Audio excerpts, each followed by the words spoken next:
Hello everyone, this is dr.ceevee. I hope you're fine. So today I got a message from one of my friends, a lady who actually consistently watches my WhatsApp statuses, and she knows that I run a nonprofit for women called Prana Labs, and we help women in starting up new businesses. That's one of our projects actually. So she messaged me and she asked me for a doubt or rather a guidance on how she wants to start a new business and how she can onboard a friend of hers into this business as a partner, and what are the things that she should be careful about. Now this is a very very interesting topic, plus it is a very difficult decision making process which every startup founder or anybody with any kind of a business has to undergo at some point of their starting up journey. Well, let me make it simpler for you. There are few points that you need to consider before onboarding people into your business, especially as a co-founder or even in the very senior position or in a management level kind of a position, and how you can do that. What are the things that you should take care in your case is what I'm going to share in this video. So are you ready for that? Then come, let's go. Okay, so in this video I'm going to share 5 important aspects for every business beginner to take care if you are onboarding a friend or somebody as a co-founder. So let's get started. Point number 1. You need to first decide whether you want to have a friendship or a business partnership. Both are very different. Let's say you have a friend whom you are very comfortable with, and you have a beautiful friendship with that person. I wouldn't recommend them to become your business partner, because business is a very risky affair, and not all businesses actually grow and survive. But friendship is not like that. Friendship is something which is personal, which is emotional, and there's a lot of things that at stake when you are when you have a friendship with someone, right? So when you start a business with a friend, initially it might look very interesting, very satisfying, great. You feel very happy that your friend is with you, whatever come. But as the business goes, as we start facing challenges, sometimes as money comes in, many friendships just break. This has happened in my case also. I've had partners who were great friends long years ago, but I had to say bye-bye to their friendship because of problems in the business. Okay, so that's the number 1 point. So again, it's a chance, it's a choice that you are taking. If both of you are really passionate about that subject, and if both of you are equally interested in that kind of a business, then it's perfectly fine to actually have a business partnership with a friend. But otherwise, choose your business partner based on the competencies that they bring into the business. Now, here is the second point. Is your business partner bringing in a complementary skill set? For example, you may be very good in strategizing things. That's the case with me. I can actually, make a strategy plan. I can envision things. I can talk about the big picture and the impact and blah blah, the overall structure. But when it comes to small things, the day-to-day things, the small attention to details stuff, I might falter. If you ask me to do those things, it will be too difficult for me. So that is my values or my competency. My competency, as I said, I'm more of a big picture person. This is something which I have identified for myself, and that is why when I am trying to onboard a co-founder or somebody into the management levels, I always look at people who are good with attention to details, who are detail oriented, who can actually look into the day-to-day stuff, who are more disciplined, and who are I'm not saying I'm not disciplined, but yeah, the point is who are more into the execution aspects of it. Okay, so this is something you have to understand, that when you are trying to onboard a co-founder for your business, it's important that you bring in someone who is complementary and not the same as you are. This is one mistake what we do many times. A couple of my partnerships failed because my earliest partner was exactly the copy of what I have. I mean, the same skill sets, the same visionary approach, the same big picture person. And both of us had the same marketing and aggressive attitude, but nobody was there to execute the business that we brought in. So execution is different, and getting things done, going into the details, was very difficult. So this is something which I have learned. So this is what is my second point. Find out somebody who is complementing to your capabilities and not supplementing or not dependent on you. Basically, they should be bringing in equal value into the business. Okay. Now, the third point which I wanted to share is, when it comes to onboarding a partner, is that you need to be transparent and open and clear about what is it that they benefit by joining your partnership. Okay. Now, there are different ways of doing things. Initially, in most businesses, especially those businesses which are bootstrapped like mine, I would say most of the times there won't be heavy investment. I'm not talking about the typical startup scenario what we see in IT startups. There it is like you have some angel investor coming in with millions of dollars of investment, and then you have 3 co-founders, and they all share the success and failure of that startup, and their expenses are taken care. So that is a different scenario. But what I'm talking about is a bootstrap scenario where you are a founder and you have a crazy idea. You're so passionate about that idea. For you it is like blood and sweat of yours. You are ready to not just stake your time and idea, but also you are ready to invest some of your savings, some of your money, maybe sell off your gold bangles in order to start that business. So you are ready to have or get into with that skin in the game. Okay, so this is the type of person. If you are this type and you are looking for somebody who is of complementary skills and is equally passionate and is ready to have the same skin in the game, for that the best option is to clone yourself. Okay. Because it's very difficult to find somebody like that.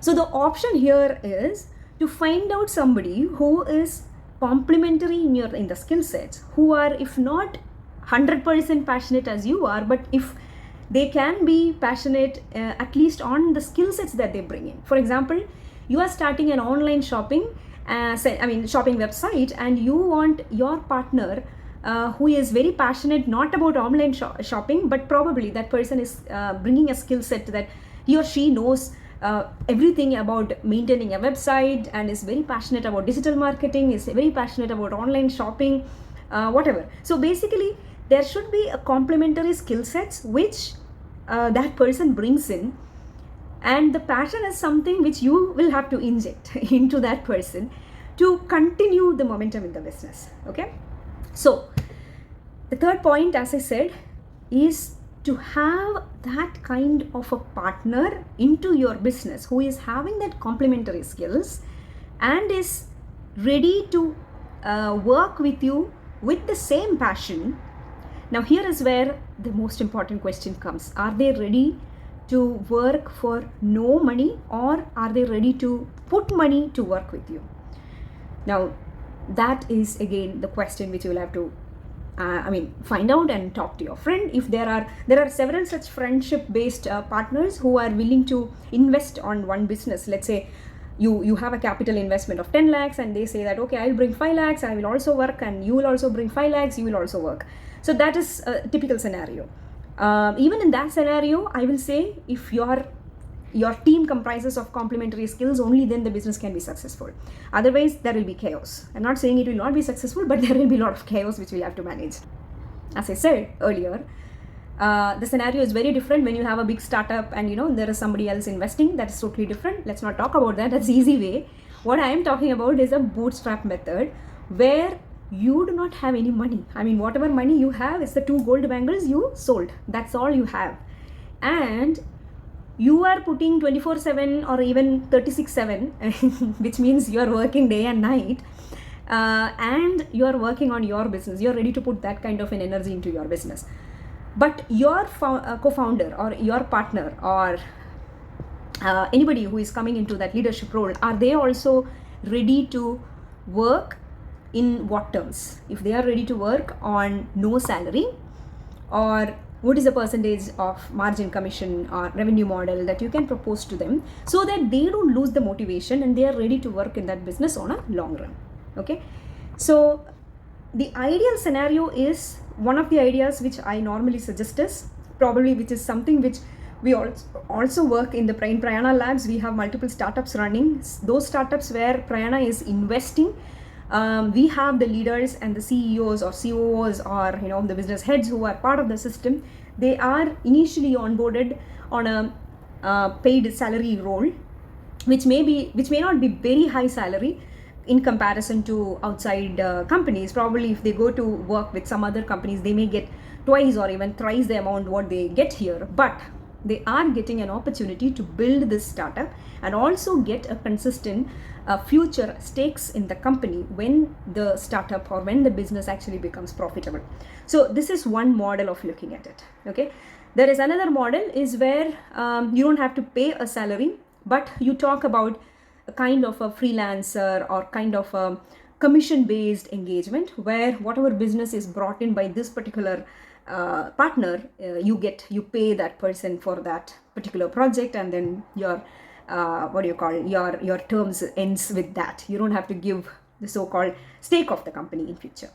So there are multiple ways of actually compensating your founder, co-founder, or even a business partner in the early stages. But basically what I'm telling you is that it's very important that you talk openly and transparently, if possible. Also issue an offer letter in your company's letterhead and make things clear in the beginning itself, so that there is no other problem at a later stage. Okay, so this is a very, very important point. Point number 3, I think I covered already 4 points, but whatever. So 3 points, most important points I've covered. Now let's get to the another side of it.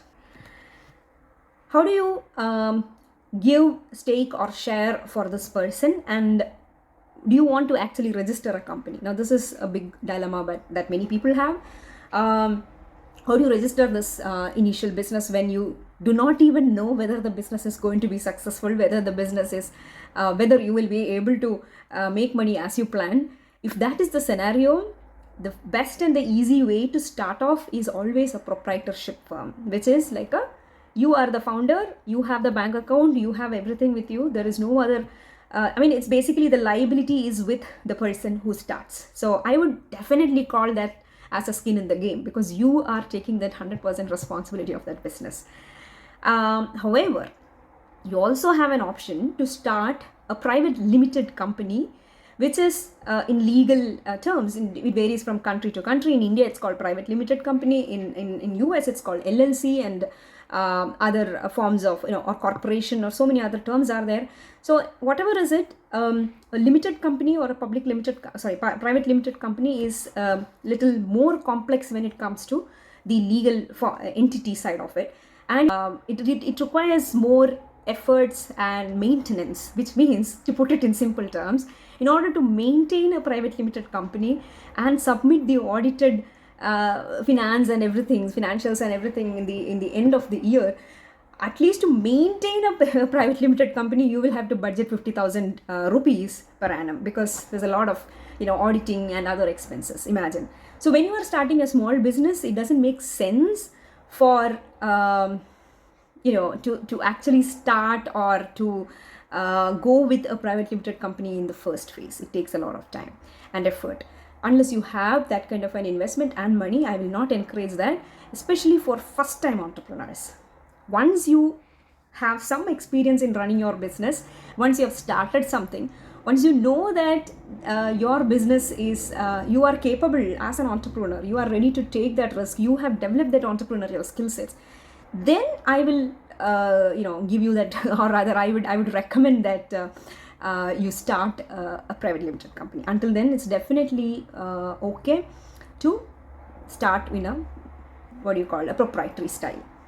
But at the same time, if you have multiple partners, imagine your project is a very complex project. For example, I'm currently mentoring a set of entrepreneurs, women entrepreneurs, who are doing some very high technology projects, which requires investment itself of starting 1 or 2 crores. So in that case, their business, somebody who is investing that kind of a business into that project, and the co-founders are like 3 or 4 people, Obviously, for that kind of a serious project, a private limited company is 100% supported, or rather, that is the only way out. Don't start a private proprietary firm with that kind of an investment, or if you have that many partners. So it's always, it's like you have to take a decision based on what you are and where you are and what do you want to do. Okay, so that's the last point which I wanted to share about. Depending on your legal entity, you can decide on how you want to compensate your partner. Okay, so that's all. I think I know it's a little long video. I just thought I'll share this so that it benefits more and more people who are also in a similar context of starting up a business. And I'll tell you, it's a very, very exciting journey when you are starting up a business. And it's so interesting when people come up with, even if it is a small business, let's say, even if you are starting a pickle business, remember that even a pickle business can actually become a global multi-billion conglomerate. It all depends on the person and their vision. When I started Prayana Labs or Prayana Collective as an organization, I have definitely set that kind of a vision. Though we are currently not reached that big stage, I'm sure over the next few years we'll be reaching that big stage. But that is the vision that you need to have when you are starting any business. Okay, so with that, I'll sign off for today. I'll see you in the next video. Thank you. Bye bye. This is Dr. CeevEee signing off.